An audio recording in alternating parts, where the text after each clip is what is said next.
Yesterday, I was in the basement of Mount Calvary Missionary Baptist Church when my phone began buzzing. I looked down, and the last message was from my spouse, Anne Marie. "Have you heard?" she asked. It was a familiar feeling of lately to learn about another tragedy fueled by the hate-mongering being peddled from the public square, from politicians, and most importantly, from the president. This time, a synagogue. Tree of Life in Pittsburgh. Soon I learned how very close our connections are, as I received a message from Rabbi Avi Friedman, who leads Congregation Or Shalom right here in Summit, where our installation was held. He was their rabbi for 6 years before coming to New Jersey. Ripples that are here this morning, as our hearts are torn open, and some of us here, I know, carry the memories of hate close, whose identity was attacked yesterday, who are part of the Jewish community within these walls, as well as beyond them. This time, a synagogue. This time, beloved, we know clearly the cause. This time, we must understand in the context of a 60% rise in anti-Semitic incidences in 2017. This time, we must understand in the context of a president whose first response was to say that the synagogue should have had more security present, that this wasn't about guns or anti-Semitism. We must understand this time in the context of a shooter who shall not be given fame from this pulpit, who was an avowed anti-Semitic fanatic who attacked because he believed that a Jewish organization, HIAS, that was holding local dinners and events to assist refugees was about a conspiracy to bring terrorists into this country in a week when the president sent 800 troops to the border because he said such a threat was present in a migrant caravan traveling from Honduras. He said in there were Muslim radicals. In a week where he attempted to define transgender people out of existence. In a week of pipe bombs where just a day after his opponents were attacked, he snidely said in a rally, "Look how nice I'm being." This week, when 2 African-American men were killed at a Kroger by a shooter with all intentions to walk into a predominantly black church. In this week, in this year, we must understand this shooting in the context of a hate-mongering, power-hungry fanatic who is gleefully riding the rising wave of fascism and totalitarianism within this country and around the globe. On Monday, I found myself traveling to Cuthbert, Georgia. Cuthbert is the seat of Randolph County in Georgia, a county that has seen unprecedented voting rights violations. And Cuthbert is a small town, 3,800 people. As a part of our outreach position here in ministry with Reverend Dr. William J. Barber, I was there to organize and ready for another stop on the moral revival for voting rights. In the course of my time there, I met a woman who I'll call Miss J to protect her. Miss J shared with us one of her earliest memories of cutting through the woods one night from a late-night church service to get back to their home. There was a shortcut through the woods that they would take. She recalled how they heard the sounds of someone screaming and how her grandmother held them back in the woods, placing Miss J and her brother underneath her skirt, and how she hushed them until dawn. How they stayed crouched in the woods for hours, and when the sun came up, how she rushed them back home past the body of a man lynched just feet from them that night. She told us the stories of literacy tests, of later how she ran for office after returning home from going to school, how she won that election that night in the courthouse, how the secretary called out the election for her, and how the magistrate came in and looked at the two other white candidates and said to them, "Which one of you would like it?" She told us about bosses telling their employees how to vote and how they tried to close 7 of the 9 precincts so poor folks couldn't get to the polls this year. How they demand an ID in Georgia and how they are trying to match signatures on licenses to signatures in person, and one T that isn't crossed right or one I that isn't dotted means you don't get to vote. And all of that, of course, assumes, Miss J told us, that the Secretary of State, Brian Kemp, who just also happens to be running for governor, doesn't take your name off the rolls entirely, as he has already done for 300,000 Georgians. At the end of telling us about a lifetime of voter suppression and violence to keep poor and black bodies away from the ballot box, Miss J looked at us and said, "What can I do to help? We will get people out." I want to suggest this morning that the opposite of despair is not hope, but persistence. In 2017, when Elizabeth Warren was trying to stop the appointment of Jeff Sessions, Senator Mitch McConnell famously told Senator Warren to cease her speaking and then said, "Nevertheless, she persisted." It became a feminist rally cry and the title of a book of a series of empowerment stories for girls, and it was plastered across all manner of posters in protests and shirts. Has anyone maybe had one of those? Yeah. This is a story that is sometimes narrowed in who it empowers. And so I want to enlarge our scope a little this morning and move beyond the conception of white feminism or even a blue wave this day into the soul work of persistence in the midst of despair.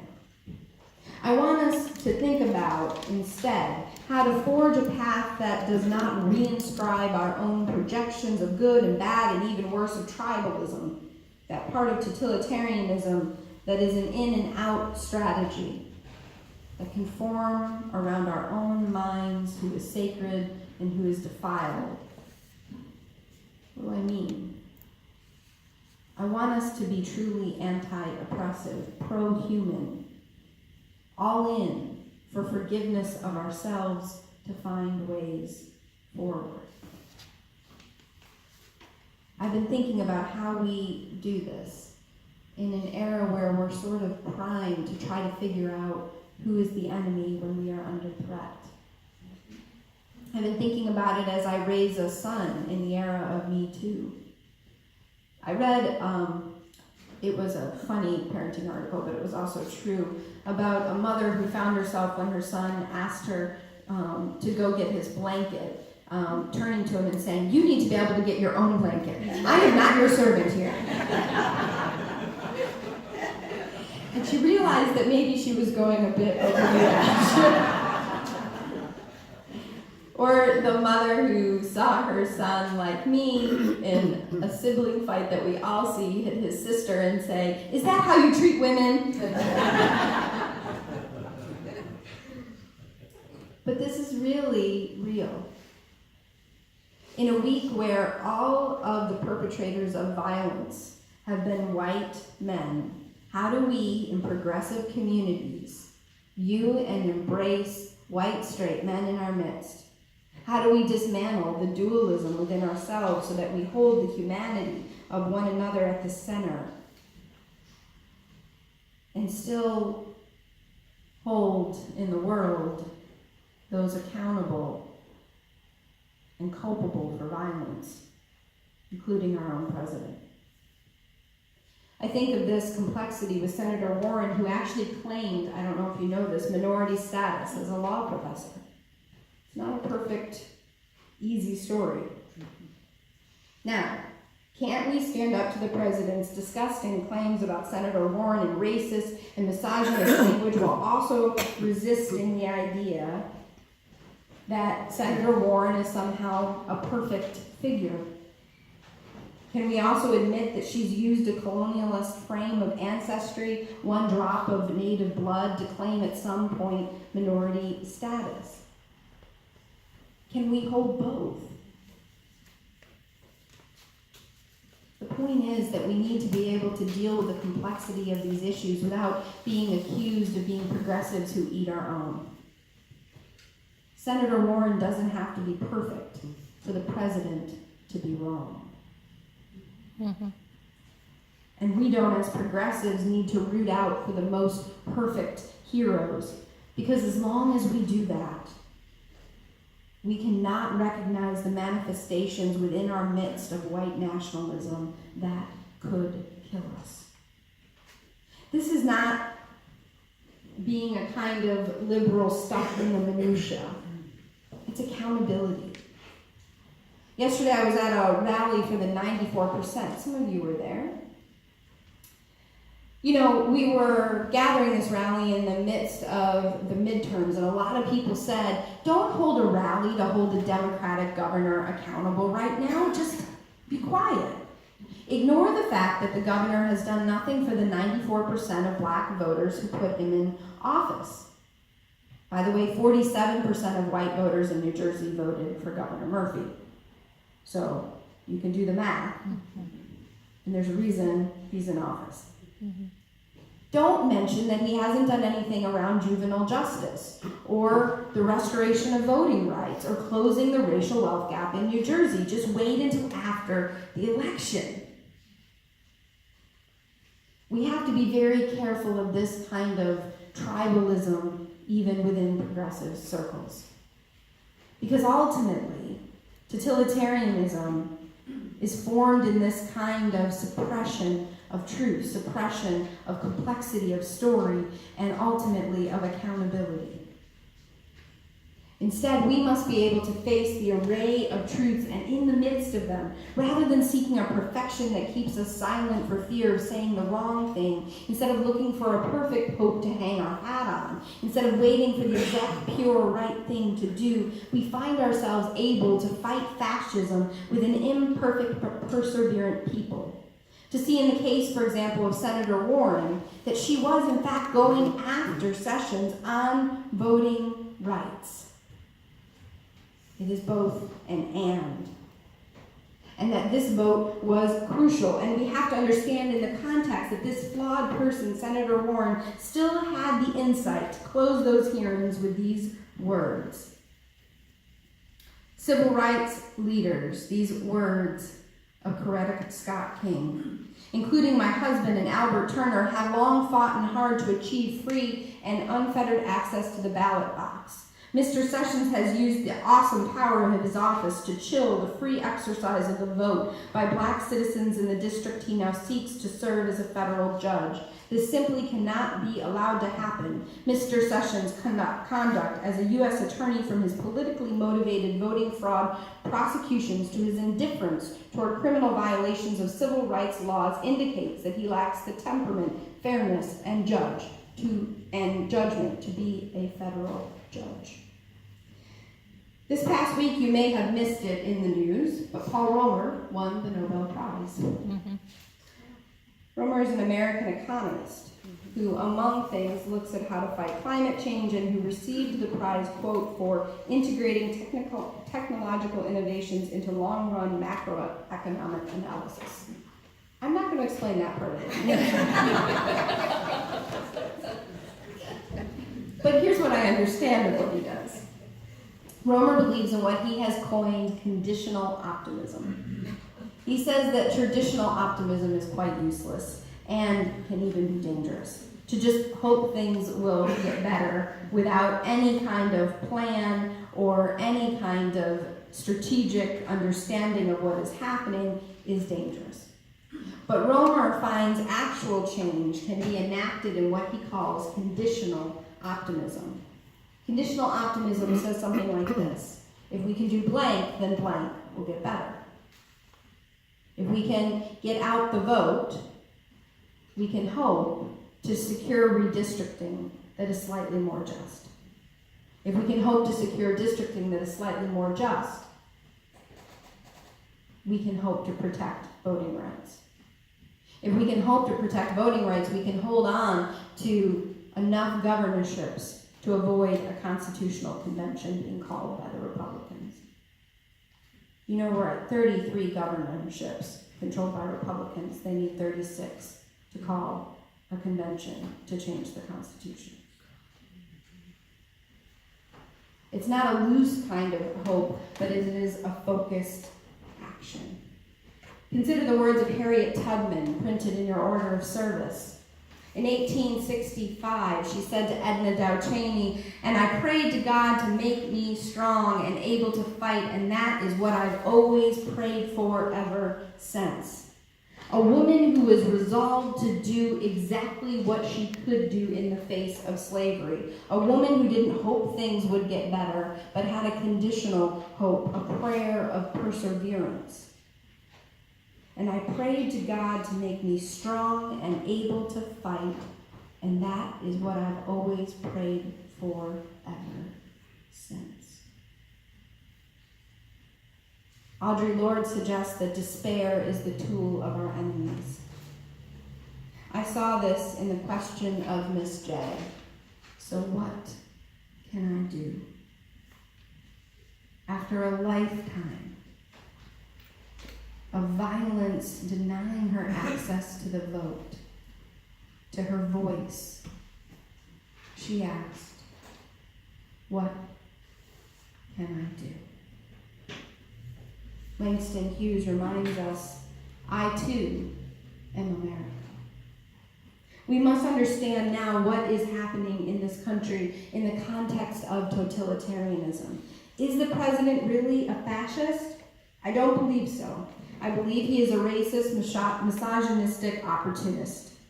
He will take advantage of the embers of white nationalism and burn them into a fire that heats his home.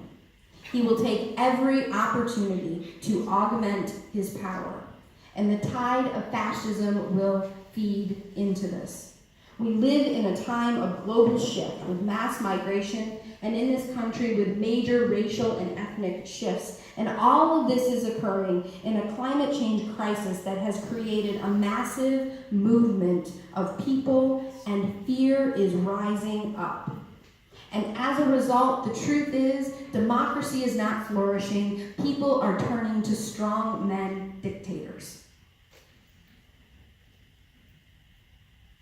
Tomorrow I will fly to Transylvania, in Romania, where a Hungarian nationalism, not unlike our own, is rising. We must understand today in the context of nationalism, not of a patriotism that can pride itself on self-critique and disagreement, but a nationalism that is a frightened dog who is unleashed and bites without discernment any threat to its riddled body. And so we cannot pray for hope or pretend that our fear is not present. Instead, we are called to persist. In the face of despair, to have a plan, to act, to vote even if it is not all of it, but to vote in the impartiality and imperfection of solutions to resist the fascism now and to honor the ancestors to move toward a future.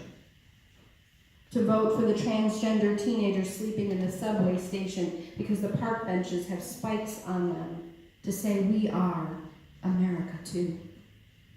For the Jew, raised each week with a simple song to kindle the lights and wish their beloveds good Shabbos, as surely as the secular Jew who does not share the religion but whose people were under attack, we say, we are America too. For the young woman who has said again and again, stop, and told her story and never has met the eyes that say me too, we say, we are America too. For the poor white man who has worked his life to have the plant close and whose life is like sand between his hands, we say, we are America, too. For the attorneys, judges, first responders, for the people of good conscience, leveraging every ounce of their being against this wave, we say, we are America, too.